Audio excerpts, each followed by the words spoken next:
Well, hello everybody, and welcome back on BallinCraig Estate. For those of you who have been following the series, it's been a little while since the last episode. Apologies for that, but we're back. So in the last episode, Trevor and the young man went over to help Henry and Thomas on their farm, and a little later, the young man is just finishing up the morning duties for the animals, and he's looking over to this field over here. This is the last grass field that hasn't been cut. It's getting to be late summer, so it really needs to get cut today. But the grain is also growing, and he's thinking that he'll probably soon need to start thinking about what to do with that combine. And as he's standing looking at it, he hears footsteps as Trevor approaches. "Ah," says Trevor, "I see you're thinking about the same as me," he says. "You're starting to get to grips with this farm, aren't you?" The young man smiles at Trevor. "Well, I guess we're into harvest soon, but I really need to get this hay done first as well, and get that sorted out if we want any chance of getting a second cut for some more silage." Trevor nods at the young man. "Aye, it's all good, but it is usually around this time of year that we bring the combine out and we give it a little test warm-up run, and just to verify that everything's working. Sometimes we take it down to Mike for a bit of a service, but I guess money is pretty tight this year, so maybe just check the oil levels and see if we can make do with that. And I gotta head to work today, but I'll try and come and help with some grass work later on in the day." The young man nods. "Okay, so I'll try and get the combine started and just warm it up and see if everything's running. And I'll get cutting on the grass. I think I might try and see if Helen's around and if she's willing to help. I know she was away in town early on, but I think she's back now. She was certainly up checking on the sheeps when we came back from Henry and Thomas's place just the other day." "Aye, sounds like a plan," says Trevor. "Well, it's early, but I'm trying to catch up on hours back at work, so I must be off. See you soon." The young man realizes that, well, irrespective of whatever else, that sprayer is going to have to be moved. Just so. Fortunately, a tractor's left right here, and shouldn't be too bad to just reverse in, get that hooked on, and then maybe get the combine started up, and then he really does need to get on with the grass after that. But he's not wanting to phone Helen at this time of the day, at least. It's a bit too early, but he can get these things sorted out first of all.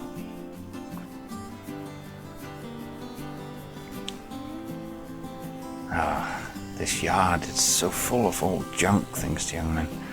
I really wish we could either sell it or put down a bonfire or something with all of this stuff. There's just, we're losing a lot of space, he's thinking to himself, kind of unnecessarily as well.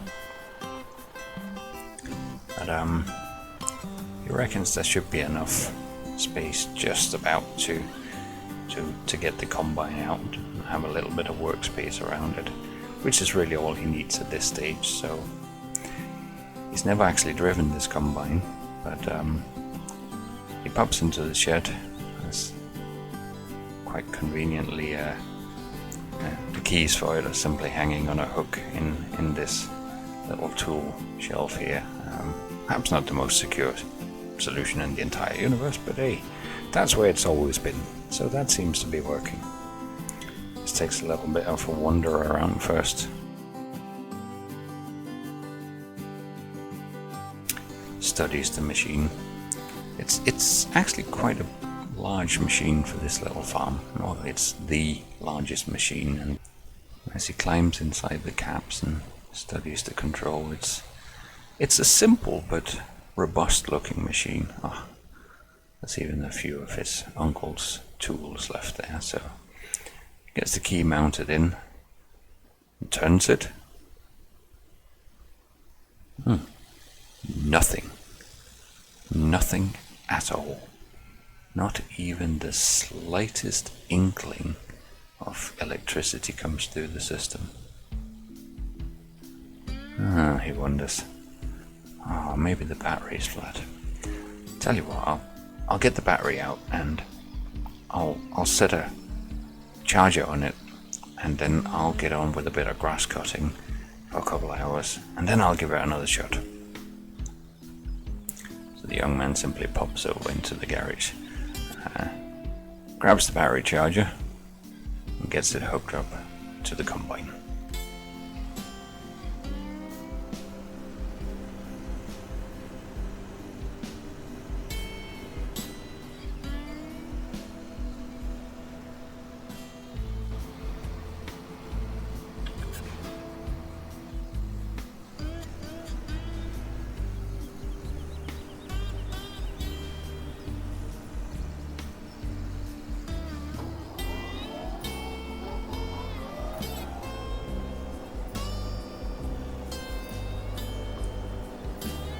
And although the thought of the combine not starting right away is bothering him a little bit, he's got other priorities as well. The grain really is it's an income top up for the farm, but the most important is really the grass, so that they have enough feed for the cows over winter, both in terms of hay and silage.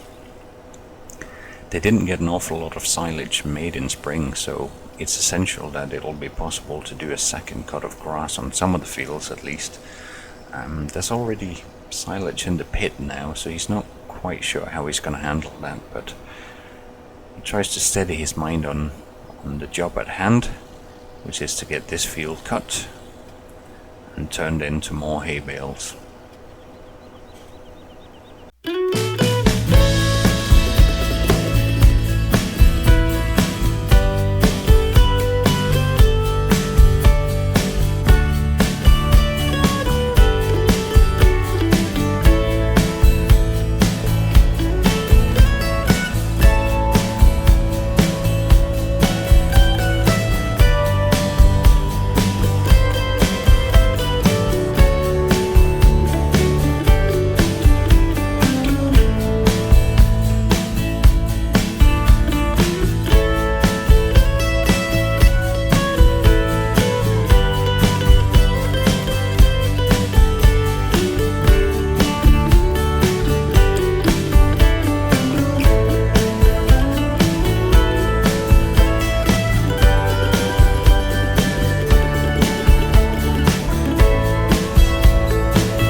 And before long, the young man has made a good effort in cutting, and there's lots of fresh grass now. It's a fantastic summer's day, clear blue skies all the way around, a few tiny clouds. So the grass is already drying, and with a quick turn, that's not going to be a problem at all for actually getting the hay done very quickly. But he wouldn't mind just getting a little bit more cut where that trailer is, so he decides to hop out and just move the trailer so he can get that little bit of extra grass added to the cut for today.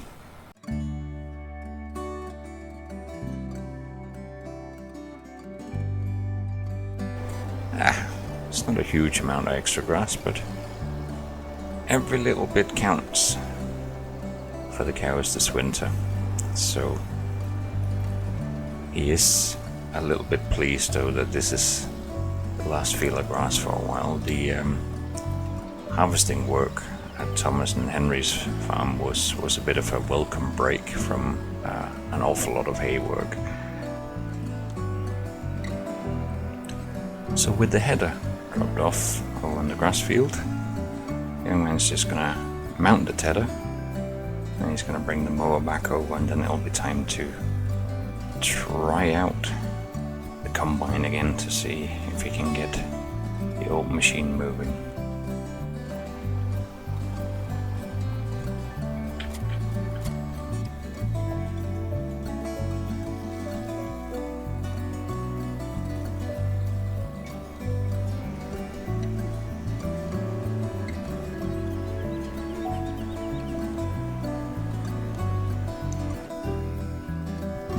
Mower parked up for a good little while. Bale trailer also parked in the field. Things are starting to get a little bit scattered for the young man, but he really feels if he could start getting rid of old tires everywhere, gates, more tires, really quite a bit of stuff that he doesn't really need. But it's time to give this combine another shot. So, unhooking the charger from the battery at the back, he climbs back in and turns the key. Nothing again. I checked the battery. It was reading okay. It was actually showing quite a healthy voltage, even before he put it on charge, and it was definitely ready now. Not as much as a sound other than a faint click of turning the key. There isn't much money left on this farm, but he's going to have to go down to the garage and ask if Mike can come up and take a look at this machine. Just as he's walking towards the car, his phone rings. It's Helen. She wants to know if he needs a hand today. The young man's clearly sounding a bit distracted. Yeah. I mean, I am in the middle of the hay work, but I got a problem. I gotta head down to Mike and see if he can come and take a look at the combine. It won't start at all, he says. But I could give you a lift if you're down there. Helen says, yeah, no worries. I'll be out by the main road as you come by. I'll come up with you. See what Mike has to say. This young man is racing down towards the town. He's feeling the pit of his stomach churn. He really doesn't need any more problems right now. There's been the contamination of the cattle. There's just been a lot of things going on. There's been so much to take on, but he feels himself relax a little bit as he sees Helen smile as he pulls up. Hey, he says, jump in. Helen quickly jumps in and says, I'm sure Mike will be able to sort it. It might be something really simple, she says. And I'm going to come and help you with hay work, so you'll be able to get it sorted in no time at all. Okay, says the young man, let's see how this goes, but I just need to talk to Mike first. Yeah, I'll come too, says Helen. The young man and Helen are standing, chatting to Mike, who's currently lying under his own van, getting a few things fixed, and the young man finds it a little bit distracting. They can't really see Mike's face, but he explains the issue, and Mike says, yeah, no problem. I'll come and take a look at it. It's probably something pretty simple. That thing doesn't move an awful lot, and it's been sitting in that garage for a long time. I'll be up in an hour or two. The young man thanks Mike and smiles at Helen. Hopefully this isn't going to cost too much, he says. As Helen climbs back in the car. I got some news, he says. You know how I was away for a bit? I was selling some of the pieces I've been exhibiting, and I actually got a really good price, he says. So my dreams of being able to buy a little farmstead somewhere and keep my sheep and continue with my art has moved a huge step closer with these sales. It was really I got a really good price. I'm really pleased. The young man smiled, sort of a little sad smile almost. Well, I'm glad to hear, he says, but something inside him at the same time doesn't feel entirely glad about the idea that Helen might be moving away soon and taking the sheeps with her, of course. But there are more pressing matters on the farm right now. What do you want me to do, she says. Do you want me to run the tether again? If you don't mind, says the young man, I'll get the baler hooked up, and I just need to check on my bank account to make sure I know how much I've got to potentially pay Mike for whatever repairs might be needed, he says. Helen smiles. I'm sure it's not going to be that bad. Stop being a pessimist. Without further ado, leaving the young man standing, fiddling with his phone and trying to figure out how much money is left in his bank account, arriving at not very much. Helen, on the other hand, jumps on to the Deutsch that she's now so familiar with, both from her younger years and now again here on BallinCraig, as she sets to getting this grass turned with a nice, mild, warm breeze on a sunny day. This grass was dry when it was cut, and with a quick turn, it is basically ready to get baled right away.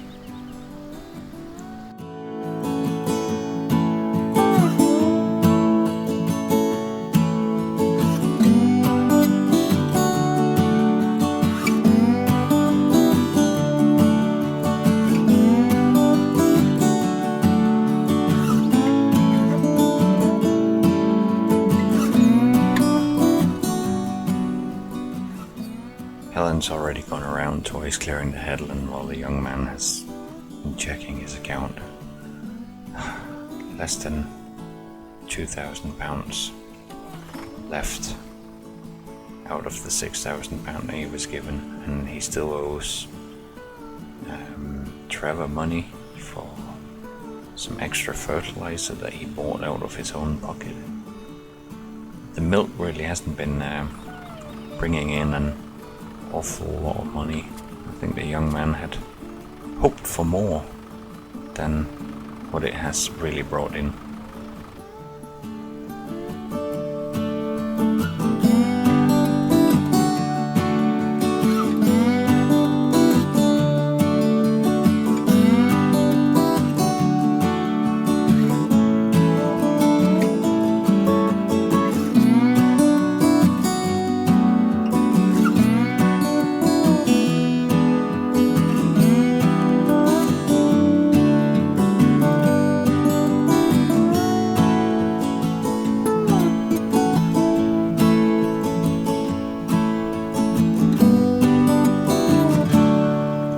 Just as the young man is working on getting the PTO shaft attached on the harvester, the mechanic van shows up and doesn't seem to be hesitating, knowing his way quite well around the farm.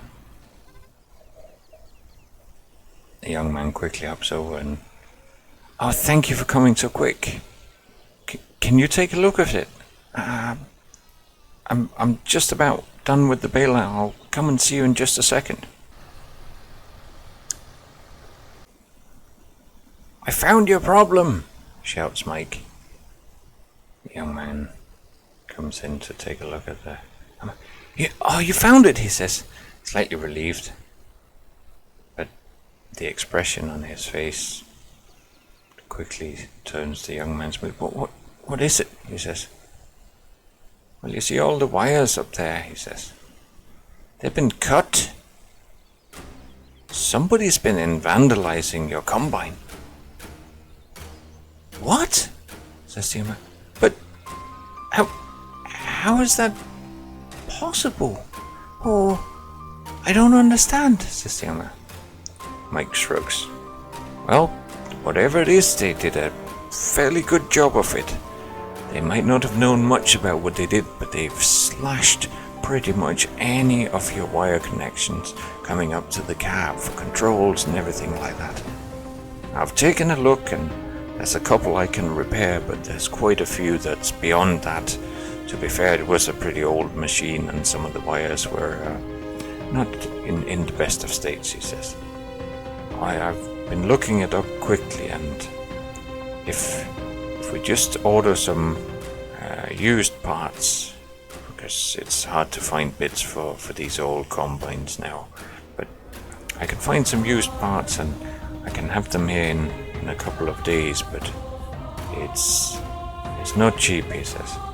The young man feels like the floor is draining away underneath him. How much, does he say? Well, it's gonna be about, the best I can do is 500, says Mike. And that's really not much labor cost. Look, Mike, I appreciate it, says the young man. Yeah. Is there anything you can do now? I'll work a bit on seeing what I can fix, but I don't think we're gonna get her started today. The young man walks out, rather dejected. Helen's just turning around in the field and she sees the young man come out of the shed. She can see his shoulders hanging, almost sagging, all the way from up here in the field, and she decides to stop the tractor to come down and see what's going on. What's happening? She says. The young man is trying to put a brave face on it. Well, the old girl's a bit goosed, he says. Mike doesn't quite mince his words and shout out, Somebody's vandalized the combine. What? Says Helen. Somebody's been on the farm and damaged your combine? Well, the young man says, yeah, I don't know when... Oh, he said, I mean, there hasn't been any... Well, there was that guy, the guy from the council? Suddenly Helen's voice turns very sharp. What guy from the council? The young man seems a bit taken aback. Oh, but I don't know, he was a sort of elderly gentleman in a suit. Bold, you know, like rotund. Helen almost hisses. Chalmers, she says. That oath of a man. What was he doing skulking around on your farm? And why haven't you told me about this? The young man's sort of really taken aback. Helen seems really angry over it. But, you were away, and then we were away, and I, you know, he said he was here to check on the contamination of the cows and stuff, and he was just over here in the tool shed. Helen kind of walks with the young man, striding it. You mean the tool shed, where you keep sharp implements and the keys for your combine? The young man, you don't think, but he's like, he's a counsellor. He wouldn't do something like that. Oh, he absolutely would. That man is a snake, says Helen. Did you know that he's tried for years to buy up all of the fields behind the village so he can put in some kind of luxury resort that would completely turn this place into some kind of amusement park or extended golf course? The young man looks. Well, he didn't mention anything of any resorts. He was just... It was very late at night, and I did tell him that he couldn't come here without letting me know first. I will bet you that if you try and approach him about this, he will refuse everything. He is as slippery as an eel. Helen is really furious now. The young man's like, well, I don't know what we can do. He says, but I need the combine fixed. Helen seems to deflate a bit. You really need to watch yourself around that man. I don't know why he's suddenly taking an interest in BallinCraig, he says. Unless he wants to get his fingers on your land, he says. The young man looks shocked. But this is my farm, he says. I'm gonna stay here. I'm gonna farm it. That's not gonna happen, he says resolutely. And that is where we're going to leave today's episode, with the young man and the young woman continuing on the hay work, but finding out some disturbing news and losing even more money to repairing a combine. I hope you have enjoyed the episode. Thank you very much for watching here from Overcord Gaming. If you're enjoying the series, please do consider hitting that like and subscribe buttons if you're not subscribed already. See you again soon.